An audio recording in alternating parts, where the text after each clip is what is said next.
O Senhor esteja convosco. Ele está no meio de nós. Proclamação do Evangelho de Jesus Cristo segundo Marcos. Glória a vós, Senhor. Naquele tempo, Jesus saiu de novo da região de Tiro, passou por Sidônia e continuou até o mar da Galileia, atravessando a região da Decápole.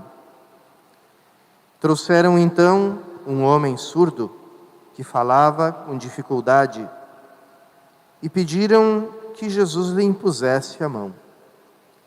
Jesus afastou-se com o homem para fora da multidão. Em seguida, colocou os dedos nos seus ouvidos, cuspiu e com a saliva tocou a língua dele.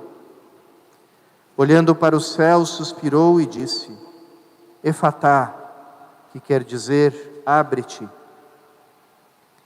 Imediatamente seus ouvidos se abriram, sua língua se soltou, e ele começou a falar sem dificuldade.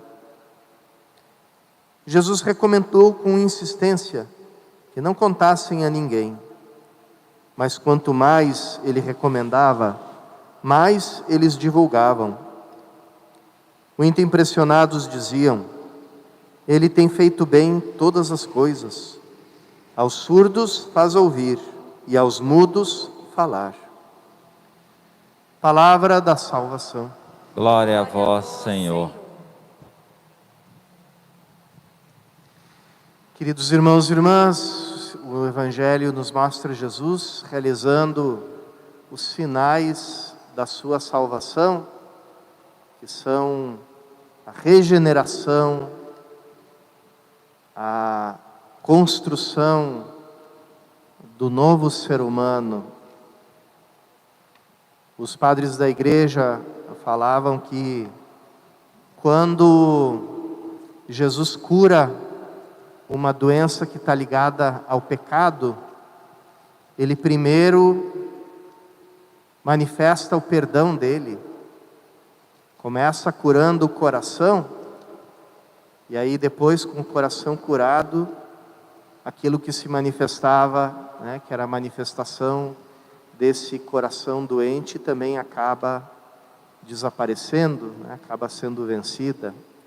Mas quando uma determinada doença não está ligada a um pecado pessoal, Jesus usa esse sinal da saliva, e para nós pode parecer uma coisa estranha, mas na época em que se faziam muitos objetos de barro, quando tinha alguma imperfeição em algum vaso,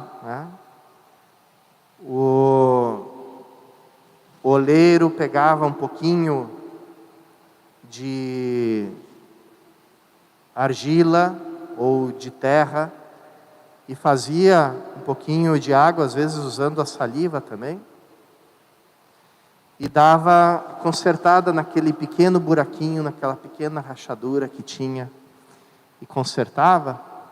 Então ali era um pouco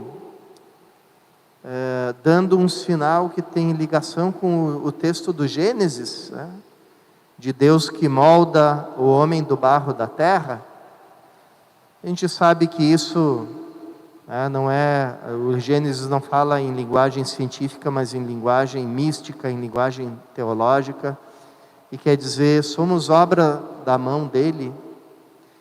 Então Cristo nos conserta, nos restaura aquele quebrado, aquela rachadura, aquela imperfeição que se encontra, é consertada por Ele, e assim Ele anuncia a vida nova, o novo nascimento, a nova humanidade que surge da ressurreição dele. Como nós escutamos no Gênesis, esse barro logo se insurgiu contra o seu oleiro divino, e escutou com prazer a acusação contra Deus, Deus é o inimigo da tua felicidade, Deus não quer que você seja livre, Deus te ata as mãos, não te deixa desfrutar da vida. Então, para que você seja livre, só tem um jeito, é se tornar inimigo de Deus. Essa proposta do maligno, ela continua ressoando até os dias de hoje, e a nossa natureza ferida, como um barro quebrado, um jarro, né, quebrado, ela continua deixando ecoar dentro dela essa proposta, né? Se afasta de Deus, Deus é inimigo da tua felicidade, Deus restringe a tua liberdade, Deus não te permite ser livre, Deus não te permite ser feliz. E pelo contrário, depois que o ser humano experimenta a mentira do pecado, porque o pecado é a grande mentira dessa serpente, né? Ele descobre que com Deus ele era livre, e longe dele ele se torna escravo de todas as coisas, de todos os falsos deuses, de todas as coisas que prometem felicidade, mas nunca cumprem, sempre deixam atrás delas o vazio, a tristeza, a solidão. Agradecemos a Jesus que vem restaurar a nossa natureza na sua graça, e ouçamos a voz dele, abramos também nos nossos ouvidos, né? Essa palavra de Jesus, Efatá, ela é repetida em cada batismo. O sacerdote toca os ouvidos da criança ou do adulto batizado e diz: Efatá, abre, para que a gente não escute mais a voz da serpente, para que a gente saiba distinguir entre a voz do inimigo, a voz do maligno e a voz do bom pastor que nos vem dar uma vida nova. Peçamos essa graça, esse efatá de novo sobre os nossos ouvidos, para escutar e para proclamar as maravilhas de Deus.